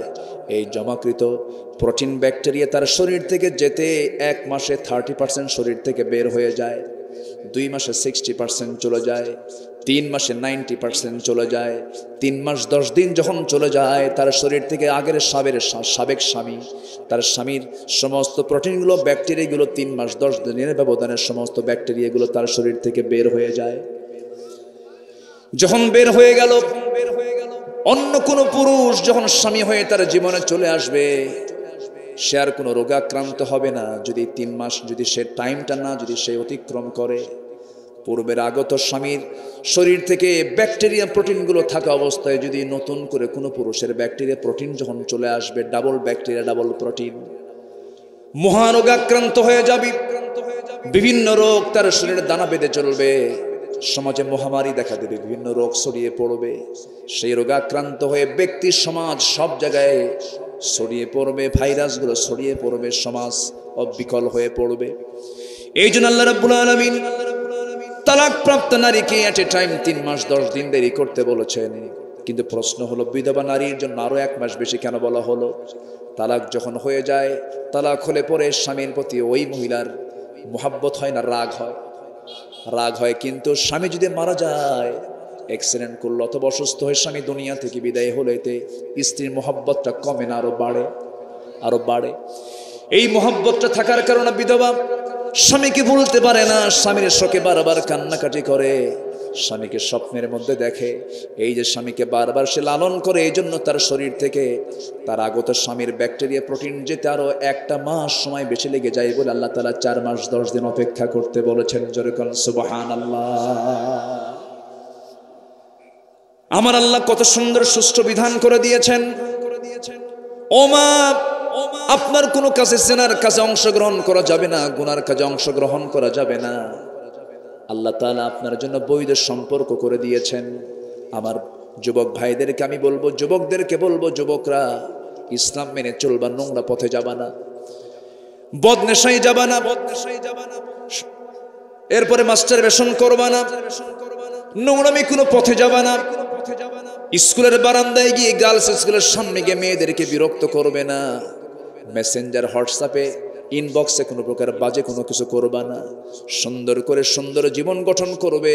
আল্লাহ বলছেন, ও যুবক, তুমি যদি তোমার যৌবনকে আমার কাছে ব্যয় করো, আমি তোমাকে আমার আশ্বাস দিবেন ছায় আমি তোমাকে জায়গা দিয়ে দেবো। জোরে বলি সুবহানাল্লাহ। কত বড় অফার আল্লাহ দিচ্ছেন। যুবকের ইবাদতের দাম সবচাইতে কম না সবচাইতে বেশি? বেশি। আমার বন্ধুগণ, এই দুনিয়া ছেড়ে সবাই চলে যাব আমরা, আপনিও যাবেন, আমিও যাব। সবচাইতে বড় পুঁজি হলো ঈমান। ঈমান ধ্বংস হয়ে যায় নেশা করলে পরে, ঈমান ধ্বংস হয়ে যায় জেনা করলে পরে, ঈমান ধ্বংস হয়ে যায় হারাম পথে চলে গেলে পরে। ঈমানদার কখনো হারাম কাজের দিকে জড়াবে না। আল্লাহ তাআলা বলছেন, শোনো, ঈমান যদি ভালো করে আনতে পারো, 1 নাম্বার কার উপরে? আসতে বলবেন না, কার উপরে? নাম্বার 2 হলো রাসূলহি, নবীর উপরে। নবীর প্রতি মোহাব্বত দরকার আছে না নাই? রাসূলকে মোহাব্বত করতে হবে নিজের জীবনের চাইতে কম না বেশি?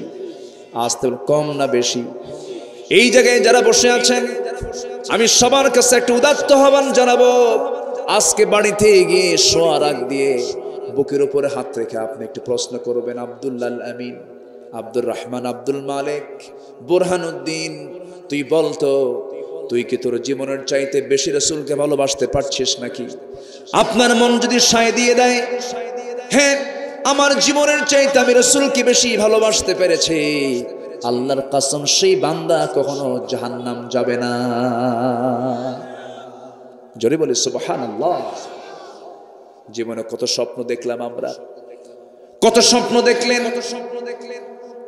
কত স্বপ্নে রাত পার হয়ে গেছে, কিন্তু ইমানদার একজন মুসলমান রসুলকে স্বপ্নে দেখলেন, এটা বড় তার জন্য গ্যাপ, এটা শূন্যতা। আমি আপনাদেরকে আজকে কিছু আমল শিখায় দেব, সে আমলগুলো রেগুলার করলে পরে রসুলকে স্বপ্নে দেখা সম্ভব। বলবো সবাই শুনবেন, বলবো। আমার বন্ধুগণ, তো ইমান, নবীকে জীবনের চাইতে বেশি ভালোবাসতে হবে। সাহাবায়ে কেরামকে আমি যতটুকু স্টাডি করেছি, এই পৃথিবীতে নবীদের পরে সাহাবীদের মর্যাদা কেন হলো, আমি যতটুকু স্টাডি করেছি, আমি এই ভাঙ্গাচোরা স্টাডি দিয়ে আমি যতটুকু বুঝতে পেরেছি, সাহাবীদেরও দুই চোখ, আমাদেরও দুই চোখ, সাহাবীদের দুই কান, আমাদেরও দুই কান, সাহাবীদের দুই হাত, আমাদেরও দুই হাত, কিন্তু সাহাবীদের দাম, এত মান, এত মর্যাদা কেন বেড়ে গেল?